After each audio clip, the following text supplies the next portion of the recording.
A humble beginning, seeds of an empire. The year is 1453, Constantinople falls, the Ottoman Empire tightens its grip on trade routes to the east. Europe is in turmoil.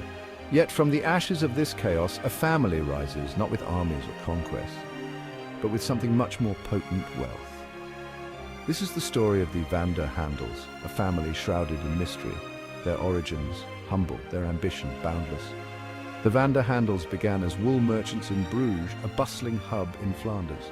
They were known for their sharp minds and their even sharper business acumen. The patriarch, Peter van der Handel, was a visionary. He understood the changing dynamics of the world. He saw opportunity where others saw only chaos. His sons, Willem and Adriaan, inherited his entrepreneurial spirit. They would be the ones to build upon his foundation, to transform the family business into a global empire.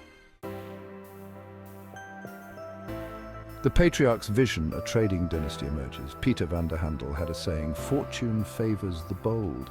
He instilled this belief in his sons. He encouraged them to take calculated risks, to always be one step ahead of the competition. Peter understood the power of diversification. He urged his sons to expand beyond wool, to explore new markets and commodities. Willem, the elder son, was a natural trader. He possessed an uncanny ability to negotiate deals. He secured lucrative contracts for the family. These deals were for timber, silver, and spices. Adriaan, the younger son, was a master of logistics. He oversaw the family's growing fleet of ships. He ensured the safe and efficient transport of goods. Under his watchful eye, the Van der Handels' ships sailed farther. They reached new and exotic ports. From the bustling ports of the Mediterranean to the icy waters of the Baltic Sea, the Van der Handel flag became a symbol of trust and prosperity. Mastering the seas, from merchants to maritime magnates. The 16th century was an era of exploration and maritime expansion. The Van der Handels were quick to seize the opportunities presented by this new age of discovery. They invested heavily in shipbuilding. They commissioned larger, faster, and more powerful vessels. Their ships were outfitted with the latest navigational technology. They were manned by experienced crews. The Van der Handels understood that information was as valuable as the goods they traded. They established a network of agents and informants across the globe. These individuals provided them with vital intelligence. This included market trends, political developments, and shipping routes. This information allowed the Van der Handels to anticipate changes, to adapt to the ever-evolving world of international trade. They forged alliances with powerful rulers and merchants. They secured exclusive trading rights in key territories. Their fleet grew in size and reach. They dominated trade routes across the globe. The spice route and beyond, expanding into new markets. The lure of the East, with its exotic spices and luxurious goods, proved irresistible for the Van der Handels. They dared to venture where few Europeans had gone before. They established trading posts in India, Southeast Asia, and China. They returned with ships laden with pepper, cinnamon, cloves, silk, porcelain, and precious stones. These exotic goods commanded exorbitant prices in Europe. The Van der Handels' wealth grew exponentially, but they didn't limit themselves to the East. They recognized the potential riches of the New World. They financed expeditions to the Americas. They returned with treasures of gold, silver, and other valuable resources. The Van der Handels' empire became a global enterprise. They had their hands in every lucrative market, from the bustling trading houses of Amsterdam to the far-flung corners of the earth. Their name became synonymous with wealth and influence.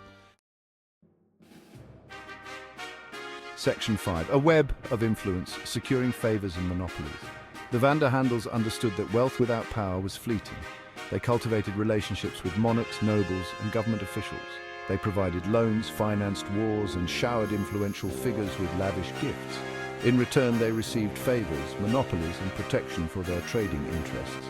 They secured royal charters and decrees that granted them exclusive rights to trade in certain goods or regions. These monopolies, while controversial, allowed the Van der Handels to control prices and maximize their profits. They became adept at playing the political game. They navigated the treacherous waters of courtly intrigue with ease. Section 6. the art of diplomacy, navigating political turmoil. The 17th century was a time of great upheaval in Europe. Wars, revolutions, and religious conflicts swept across the continent. The Vanderhandels, with their vast network of informants and their astute political instincts, managed to navigate these turbulent times with remarkable skill. They remained neutral in most conflicts, playing different factions against each other to their advantage. Their ships sailed under flags of convenience. They financed both sides of wars, ensuring a profit regardless of the outcome. Their ability to adapt and maintain a low profile during times of political turmoil was crucial to their survival and continued prosperity. Section 7. Family Secrets, Tales of Betrayal, Loyalty and Ambition. Behind the facade of wealth and power, the Vanderhandels were still a family with its share of secrets, rivalries and betrayals. There were whispers of illicit love affairs, illegitimate children and bitter feuds between siblings. One tale speaks of Peter, the youngest son of Willem Vanderhandel, who fell deeply in love with a commoner. This was a forbidden romance that threatened to disrupt the family's carefully crafted image. Another story tells of two brothers vying for control of the family business. They resorted to sabotage and espionage to undermine each other's efforts. These stories, passed down through generations, reveal the human side of the Vanderhandels. They were not just ruthless businessmen. They were individuals with their own desires, flaws and vulnerabilities. Section 8. The Price of Power, Clashes, Controversies and Conspiracies. The Vanderhandels' immense wealth and influence did not come without a price. They faced accusations of exploitation, corruption and manipulation. Their critics accused them of using their wealth to buy favors from governments. They were blamed for creating monopolies that stifled competition. There were rumors of their involvement in shady deals. This included smuggling, slave trading and even piracy. Some whispered that the Vanderhandels were members of secret societies that pulled the strings of global events from the shadows. These accusations, whether true or not, tarnished the family's reputation. They fueled resentment among those who felt marginalized by the Vanderhandels' immense power. Section 9. A Dynasty in Decline, Challenges and the Erosion of Wealth. No empire, no matter how vast or powerful, lasts forever. The Vanderhandels' fortune, once seemingly invincible, began to dwindle in the 18th century. A combination of factors contributed to their decline. This included changing economic conditions, shifting political landscapes, and internal strife within the family. The rise of new trading powers, coupled with the decline of old markets, eroded the Vanderhandels' dominance. Wars and revolutions disrupted trade routes, leading to heavy losses. The once united family, now fractured by internal conflicts and a sense of complacency, struggled to adapt to these changing times. The later generations, lacking the vision and ruthlessness of their forefathers, made poor investment. They indulged in extravagant lifestyles that drained the family's coffers. The empire that had taken centuries to build began to crumble. Section 10. The legacy endures their mark on the world today. By the 19th century, the Vanderhandels were a shadow of their former selves. Their once vast fortune had dwindled, their political influence had waned, yet their legacy lived on. The Vanderhandel story is a reminder that even the most powerful empires are not immune to the forces of change. It is a tale of ambition, greed, and the allure and perils of wealth.